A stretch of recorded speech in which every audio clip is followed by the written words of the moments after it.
우리에게 주시는 하나님의 말씀은 사도행전 19장 11절로 22절까지의 말씀입니다.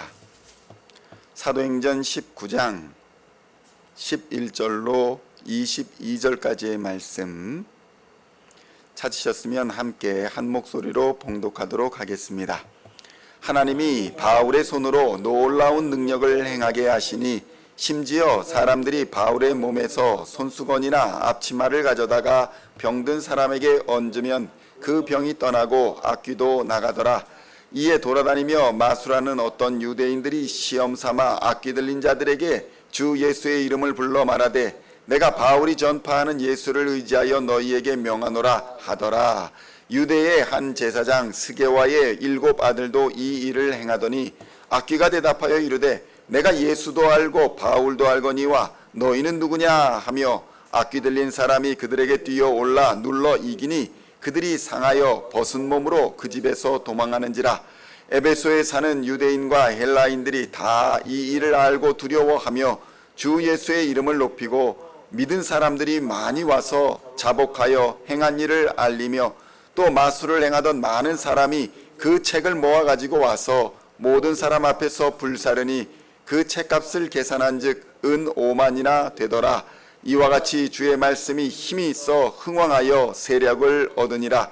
이 일이 있은 후에 바울이 마게도냐와 아가야를 거쳐 예루살렘에 가기로 작정하여 이르되 내가 거기 갔다가 후에 로마도 보아야 하리라 하고 자기를 돕는 사람 중에서 디모데와 에라스도 2 사람을 마게도냐로 보내고 자기는 아시아에 얼마 동안 더 있으니라. 아멘. 할렐루야. 오늘은 사도행전 19장 11절로 22절까지의 말씀을 본문으로 주의 말씀은 힘이 있다라는 제목으로 은혜의 말씀을 함께 나누고자 합니다. 성도 여러분, 오늘은 바울이 에베소 지역에서 전도하며 섬기던 시절의 이야기를 기록한 말씀입니다.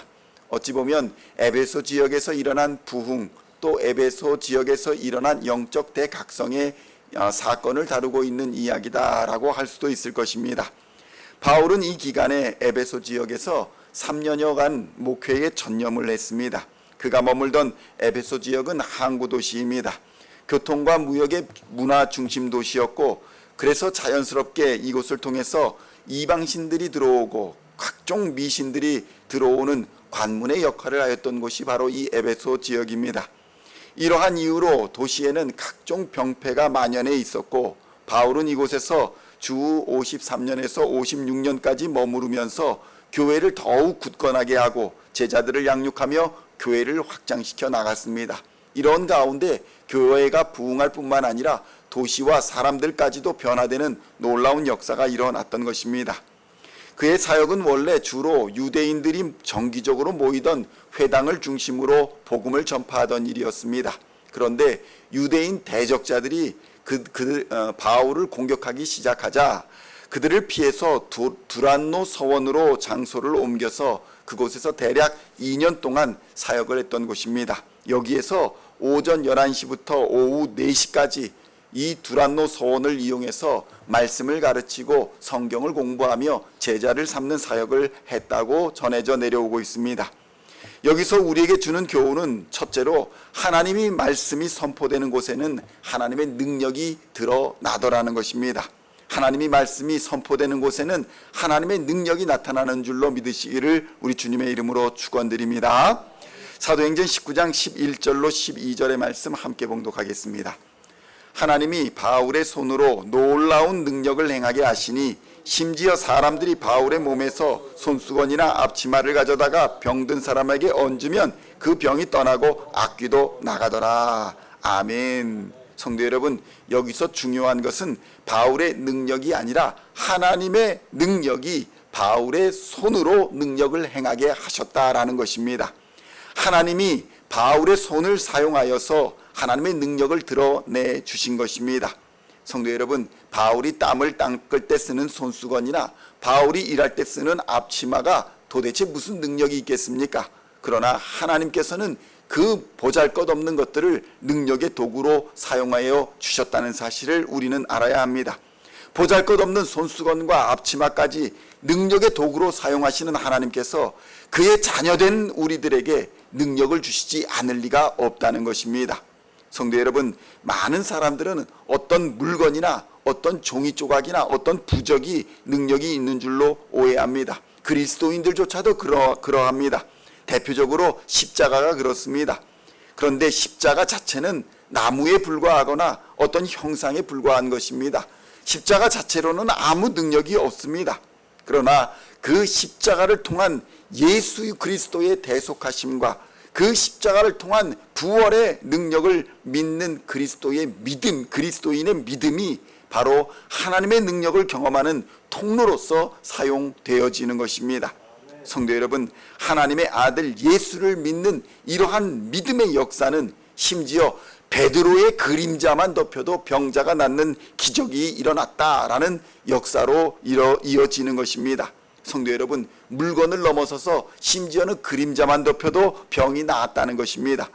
이것은 하나님은 무엇이든지 그의 능력의 도구로 사용하실 수 있다는 것입니다. 앞치마가 되었든지 돌덩어리가 되었든지 심지어는 그림자까지도 하나님의 능력의 도구로 사용하여 주시는 것입니다.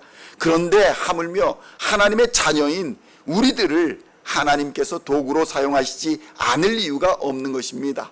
하나님께서 능력을 부어주시지 않을 이유가 전혀 없는 것입니다.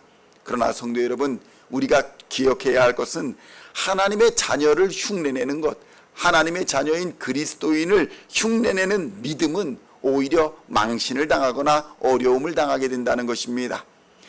사도행전 19장 13절로 16절에 그러한 내용들이 기록되어 있습니다. 함께 13절로 16절 봉독하겠습니다. 이에 돌아다니며 마술을 하는 어떤 유대인들이 시험삼아 악귀 들린 자들에게 주 예수의 이름을 불러 말하되 내가 바울이 전파하는 예수를 의지하여 너희에게 명하노라 하더라. 유대의 한 제사장 스게와의 7 아들도 이 일을 행하더니 악귀가 대답하여 이르되 내가 예수도 알고 바울도 알거니와 너희는 누구냐 하며 악귀 들린 사람이 그들에게 뛰어올라 눌러 이기니 그들이 상하여 벗은 몸으로 그 집에서 도망하는지라. 아멘. 성도 여러분, 악귀 들린 사람이 뛰어올라서 그 귀신을 쫓겠다고 하는 사람을 눌러서 이기는 참으로 희한한 일들이 벌어지고 있는 것입니다. 성도 여러분, 이 당시에 에베소 지역에 얼마나 많은 귀신들과 우상이 있고 또 그 귀신들에 사로잡혀 있었는지 수많은 마술사, 박수, 무당들 이런 사람들이 널려 있었고 이방신 제사장들이 이런 귀신들을 달래고 섬기고 있었던 상황이었던 것입니다. 그래서 이 에베소 땅에는 에베소 주문이라는 부적 같은 일종의 부적들이 있어서 그것을 몸에 지니고 다니면 만사가 형통한다, 귀신을 물리칠 수 있다라는 믿음을 가지고 살고 있었던 것입니다. 성도 여러분, 그래서 우리 초기 기독교, 한국의 초기 기독교도 몸에 부적을 지니고 다니는 사람들이 얼마나 많았는지 모릅니다. 그런 사람들이 목격한 것은 아니 그저 예수님의 이름만을 불렀을 뿐인데 귀신들이 쫓겨나가는 것을 보았습니다. 야, 저 사람들은 부적을 쓰는 것도 아니고 어떤 신령한 물건을 쓰는 것도 아니고 어떤 대단한 것을 쓰는 것도 아닌데 단지 예수의 이름만을 불렀을 뿐인데 귀신들이 쫓겨가는 것을 보면서 그들의 능력이 없었던 그 부적들을 버려버리고 하나님께 나오기 시작했던 것입니다. 이 상황에서 그리스도인 흉내만 내도 예수의 이름만 불러도 귀신들이 나가기도 했던 것입니다. 성도 여러분, 그러나 흉내내는 신앙은 오래가지 못합니다. 결국 흉내내는 신앙으로는 귀신에게 눌리고 오히려 이 귀신들에게 쫓김당하는, 망신당하는 일들이 벌어지는 것입니다. 그러나 성도 여러분, 귀신들은 하나님의 능력 앞에서 단 한 번도 승리한 적이 없습니다. 성경에는 귀신들이 이겼다는 기록이 한 번도 없습니다. 오히려 예수님이 먼 발치에서 오시는 그 발자국 소리만 들어도 귀신들은 벌벌벌 떨었고 예수님의 한마디에 사방으로 쫓겨났다라는 기록이 등장하는 것입니다. 바울의 경우에도 어떤 일이 벌어집니까? 하나님의 능력이 임하시니 그의 손수건이나 앞치마만 덮여도 귀신이 쫓겨나갔다는 것입니다. 성도 여러분, 이러한 사건은 귀신이란 존재, 이런 우상이란 존재, 마귀란 존재는 저 혼자 있을 때는 강한 척하면서 강한 존재이지만 사람과 함께 있을 때는 난폭하고 힘있는 존재인 것처럼 행동하지만 주 예수 그리스도 앞에는 주의 능력 앞에서는 아무런 존재가 아니라는 것을 우리에게 보여주는 것입니다. 성도 여러분, 기독교는 능력의 종교인 줄로 믿으시기를 우리 주님의 이름으로 축원드립니다. 기독교인은 살아있는 믿음의 종교입니다. 사도행전 19장 17절로 20절까지의 말씀을 함께 봉독하겠습니다. 에베소에 사는 유대인과 헬라인들이 다 이 일을 알고 두려워하며 주 예수의 이름을 높이고 믿은 사람들이 많이 와서 자복하여 행한 일을 알리며 또 마술을 행하던 많은 사람이 그 책을 모아가지고 와서 모든 사람 앞에서 불사르니 그 책값을 계산한 즉 은 5만이나 되더라. 이와 같이 주의 말씀이 힘이 있어 흥왕하여 세력을 얻으니라. 아멘. 성도 여러분, 우상이 흥왕하거나 미신이 등장하거나 이런 것들이 득세하게 되는 것은 하나님을 믿는 신앙인들이 약해지기 때문인 것입니다. 성도 여러분, 현대의 과학도 하나님의 능력에는 비할 것이 못됩니다. 최첨단 과학이라 할지라도 사람을 영원한 생명으로 인도하지는 못하기 때문입니다.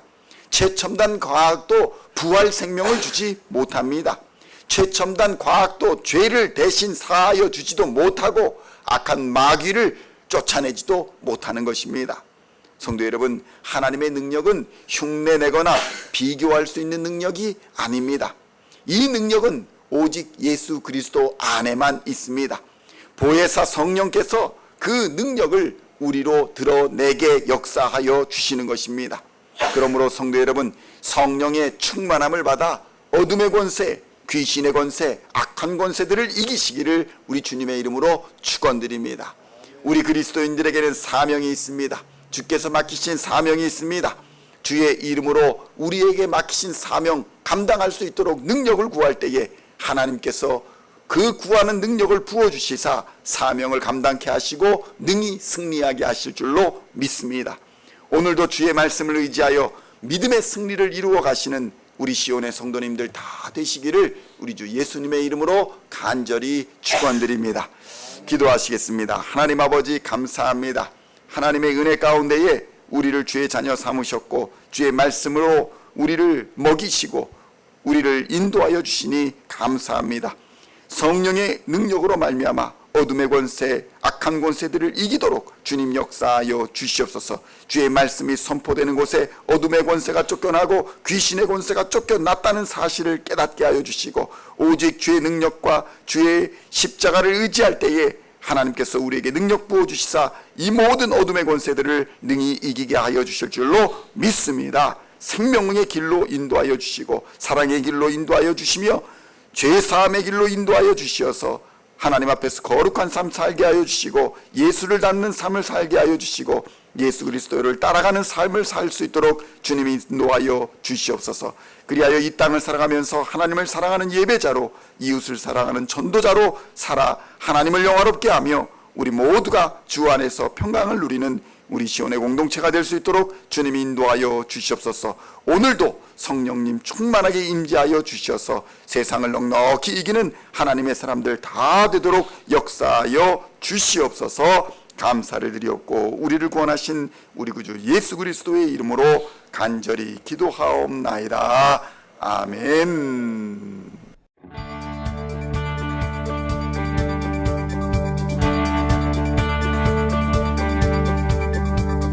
Singing songs of thy praise, we are coming to you, dancing before your throne.